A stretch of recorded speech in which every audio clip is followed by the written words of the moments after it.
বন্ধুরা, আজকে আমি আবারও হাজির হয়ে গেলাম পটলের দুর্দান্ত স্বাদের একটা নিরামিষ রেসিপি নিয়ে। আজকের এই রেসিপি যারা পটল খায় না তারাও এই রেসিপি পেলে চেয়ে চেয়ে খাবে। দারুণ ইউনিক একটা রেসিপি। তাহলে চলো সাথে থাকো আর দেখে নাও আজকের রেসিপি। নমস্কার বন্ধুরা, পিউ কুকিং অ্যান্ড লাইফস্টাইল চ্যানেলের নতুন একটা ভিডিওতে সবাইকে জানাই অনেক অনেক স্বাগত। তো দেখো, পটলের এই রেসিপিটি বানানোর জন্য আমি 6টা পটল নিয়েছি এবং ভালো করে পটলগুলোকে ধুয়ে নিয়েছি। ধুয়ে নিয়ে এবার দেখো একটা ছুরি দিয়ে আমি পটলের গাটা ভালো করে চেঁচে নিচ্ছি। অতি অবশ্যই এই কাজটা তোমরা করে নেবে বন্ধুরা। পটলের মধ্যে অনেক কেমিক্যাল দেওয়া হয়, তো সেই জন্য অবশ্যই পটলের গায়ে এই ছালটা অবশ্যই তোমরা ফেলে দেবে। তো দেখো, ভালো করে ছালটা ছাড়িয়ে আমি ফেলে দিলাম। এইভাবে সমস্ত পটলগুলোই করে নিচ্ছি। একটা ছুরি দিয়ে আগে এইভাবে ঘষে ছালটা উঠিয়ে দিচ্ছি। তো দেখো, সবগুলো করে নিয়েছি। এবার পটলের দুদিকের মুখটা কেটে নিচ্ছি। তো দেখো, দুদিকের মুখটা এইভাবে ছুরি দিয়ে কেটে দিলাম। কেটে নিয়ে এবার একটা ছোট গ্রেটার দিয়ে পটলগুলোকে গ্রেট করে ঘষে নেব। তো দেখো, একটা ছোট গ্রেটার নিয়ে নিয়েছি। এরম ছোট গ্রেটার দিয়ে করলেই ভালো হবে রেসিপিটা।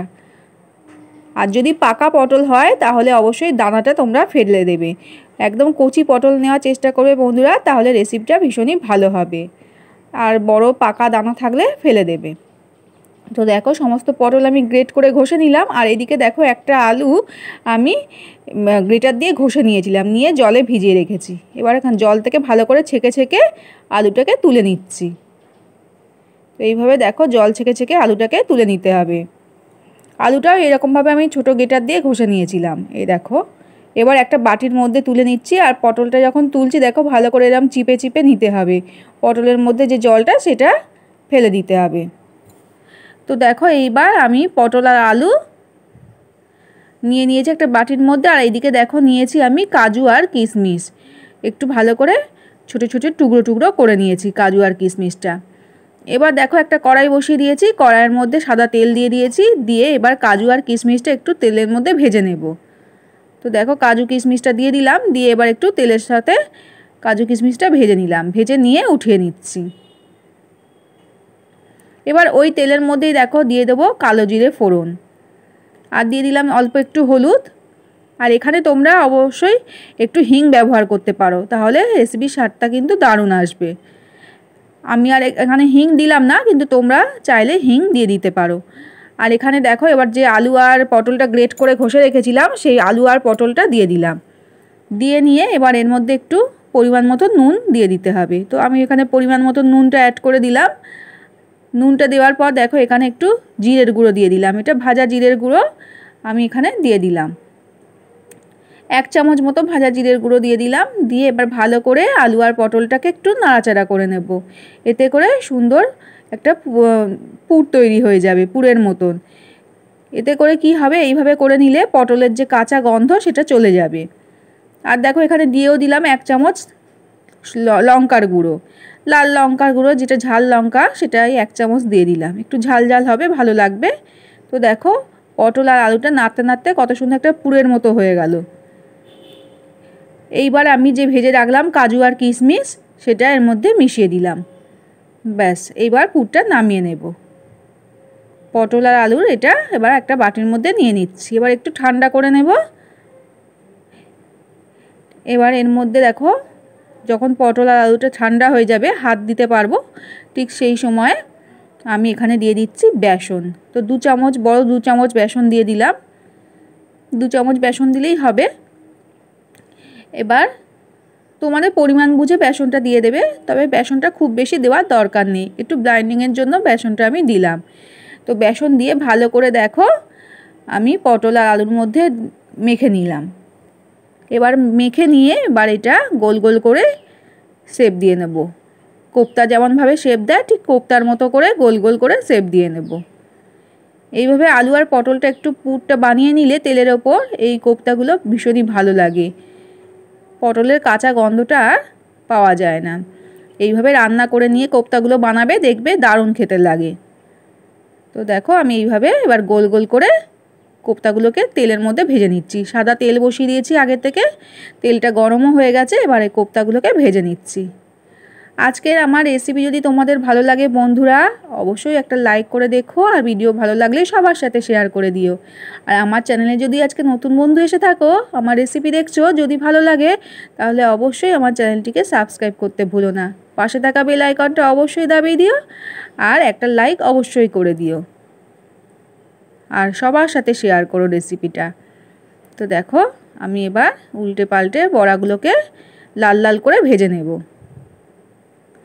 আর আজকের আমার রেসিপি যদি তোমরা ফেসবুক থেকে দেখে থাকো, আমার ফেসবুক ফ্রেন্ডরা, তাহলে তাদেরকে বলবো আমার প্রোফাইলটা অবশ্যই ফলো করে নিও, আর একটা লাইক তোমরাও করে দিও। তো দেখো এবার আমি লাল লাল করে কোপ্তাগুলোকে উঠিয়ে নিলাম। এইভাবে পটল রান্না করে খেয়ে দেখবে বন্ধুরা, যারা পটল খায় না তারাও চেয়ে চেয়ে খাবে, বুঝতেই পারবে না এটা পটল দিয়ে তৈরি করা হয়েছে। তো দেখো এইভাবে আমি লাল করে ভেজে নিলাম। বাকি যে এগুলো ছিল, কোপ্তাগুলো ছিল, সেগুলোও আমি ভেজে তুলে নিলাম। এবার দেখো কড়াইয়ের মধ্যে তেল আমার অনেকটা রয়েছে, এবার আমি তেল কিছুটা কমিয়ে নিচ্ছি, যেহেতু এটা গ্রেভি তৈরি করব, তা গ্রেভির জন্য আমার অত তেল লাগবে না, সেই জন্য তেল একটু কমিয়ে নিলাম। এবার দেখো এর মধ্যে দিয়ে দিলাম জিরে ফোড়ন, আর একটা তেজপাতা ফোড়ন, আর দিলাম গোটা গরম মশলা ফোড়ন, এলাচ, দারচিনি আর লবঙ্গ ফোড়নে দিয়ে দিলাম। তারপর দেখো ফোড়ন থেকে সুন্দর একটা গন্ধ উঠলে আমি দিয়ে দিলাম কেটে রাখা একটা বড় সাইজের টমেটো, কুচো করে রেখেছিলাম, সেটাই দিয়ে দিলাম। এবার টমেটোটা দেওয়ার পর দেখো দিয়ে দিলাম নুন, নুনটা এই সময় পরিমাণ বুঝে দিয়ে দেবে। এবার দিয়ে দিলাম 1 চামচ হলুদ, নুন আর হলুদটা এখানে দিয়ে দিলাম, এতে করে টমেটোটা খুব সুন্দরভাবে নরম হয়ে যাবে, তার জন্য এই সময় দিয়ে দেবে। আর দেখো দিয়ে দিলাম 1 চামচ আদা বাটা, আদা আর কাঁচা লঙ্কা একসঙ্গে আমি বেটে রেখেছিলাম, তো এই সময় তোমরা আদা লঙ্কা বাটাটা দিয়ে দেবে। আর এখানে দেখো আমি দিয়ে দিলাম কসৌরি মেথি, অল্প একটু কসৌরি মেথি এখানে দিয়ে দিলাম, এতে করে রেসিপির স্বাদটা দারুণ আসবে। আর দিয়ে দিলাম দেখো এক চামচ জিরের গুঁড়ো, 1 চামচ ধনে গুঁড়ো, আর 1 চামচ লঙ্কার গুঁড়ো। এটা হচ্ছে তোমার কাশ্মীরি লঙ্কার গুঁড়ো, এটা আমি আর ঝাল লঙ্কার গুঁড়ো দিইনি, যেহেতু এখানে আমি কাঁচা লঙ্কা বেটে দিয়েছি, তো সেই জন্য আর রেসিপিটা ঝাল হয়ে যাবে, সেই জন্য আমি আর দিইনি। তোমরা চাইলে লাল লঙ্কার গুঁড়োও দিতে পারো। আর দেখো দিয়ে দিলাম 1 চামচ চিনি, ছোটো চামচের 1 চামচ চিনি দিয়ে দিলাম, যেহেতু নিরামিষ রেসিপি একটু চিনি মিষ্টি মিষ্টি হলে ভালো লাগবে, আর কোপ্তা একটু মিষ্টি মিষ্টি ভালোই লাগে খেতে। তো দেখো তারপরে দিয়ে দিলাম গরম জল, তো গরম জলটা দিয়ে দিলাম, এখানে অবশ্যই গরম জল দেবে। তো জলটা এবার ফুটে উঠেছে, দেখো ভালোভাবে টকবক করে ফুটে উঠলে আমি কোপ্তাগুলোকে ছেড়ে দিলাম। এবার ভালো করে একটু কোপ্তাগুলোকে হতে দেব, 2 মিনিট একটু কোপ্তাগুলোকে ফুটিয়ে নেব, খুব বেশিও ফোটাবো না, 2 মিনিট ফোটালেই যথেষ্ট। এবার দেখো আমার কোপ্তাগুলো রেডি হয়ে গেছে। এবার লাস্টে আমি ঘি দিয়ে দিলাম, ঘি দিয়ে এবার একটু স্ট্যান্ডিং টাইমে রাখবো, রেখে সার্ভ করে দেব। একদম রেডি হয়ে গেল আমার আজকের পটলের কোপ্তা কারি। তো দেখো একটু স্ট্যান্ডিং টাইমে ঢাকা দিয়ে রাখলাম, রেখে এইবার আমি সার্ভ করে দেব। তো দেখো সার্ভ করে দিয়েছি। আজকের রেসিপি তোমাদের কেমন লাগলো অবশ্যই আমাকে কমেন্টে জানাতে ভুলো না বন্ধুরা। যদি ভালো লাগে লাইক অবশ্যই করো, আর সবার সাথে শেয়ার করে দিও। আজ তাহলে এখানেই বিদায় নেব বন্ধুরা, সবাই খুব ভালো থেকো, সুস্থ থেকো, আবারও দেখা হবে নতুন কোনো ভিডিওর সাথে। টাটা।